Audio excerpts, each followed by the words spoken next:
নয়নমণি YouTube চ্যানেলে আবার রান্নার ভিডিও করছি, যদি আপনারা দেখবেন, যদি আপনাদের ভালো লাগে তাহলে লাইক ও সাবস্ক্রাইব করবেন। ডালটা বানানো আমাদের হয়ে গেছে, মোটামুটি ডাল বানানো হয়ে গেছে। তবে আমরা এখন বেগুন আর আলু দিয়ে গুঁড়া মাছ দিয়ে মাখা মাখা করব।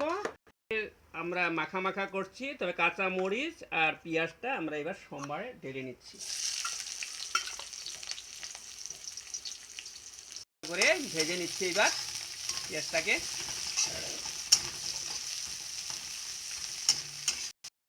মশলাটা এখন জলের মাধ্যমে আমরা এক এক করে নিয়ে নিচ্ছি, নিয়ে গুলে নিচ্ছি। তবে এখানে আমরা এতটুক আমি হলুদ দিয়ে দিচ্ছি আর মরিচের গুঁড়ো দিয়ে দিচ্ছি এতটুক, ঠিক আছে। এবার জিরের গুঁড়ো অল্প করে দিয়ে দিচ্ছি, যার জন্য চচ্চড়ি হবে, মাখা মাখা হবে, আর একটু দিয়ে দিচ্ছি। এবার লবণটা আপনারা স্বাদের মতন দিয়ে দিচ্ছি, গুলে নিচ্ছি। গুলে নিয়ে পেঁয়াজ আর এদিকে সম্বারটা আমাদের হয়ে গেছে, পেঁয়াজ কাঁচা লঙ্কা। তবে এই মশলাটা আমরা এখানে ঢেলে দিচ্ছি, আমরা লাড়াচাড়া করে নিচ্ছি 2 মিনিটের মতন। আমরা এবার লাড়াচাড়া করে নিচ্ছি। এবার লাড়াচাড়া করে আমি মশলাগুলো লাড়াচাড়া করে বেগুনগুলি দিয়ে দিচ্ছি। বেগুনগুলি দিয়ে 2 মিনিট লাড়াচাড়া করে 2 মিনিট ঢাকা দিতে হবে। 2 মিনিট থেকে যাবে এটার ভিতরে।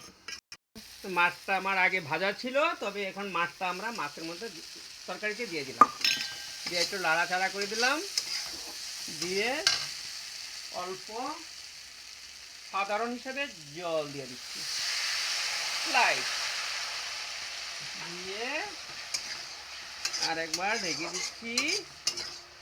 আরও 2 মিনিট পরেই হয়ে যাবে। এটা হয়ে গেছে। এইবার আমরা তরকারিটাকে নামাইয়ে নিব। হয়ে গেছে,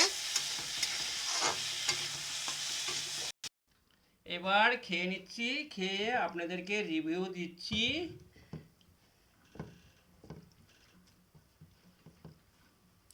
মাছ খেতে স্বাদ বেশি, সুন্দর হয়েছে, স্বাদ হয়েছে।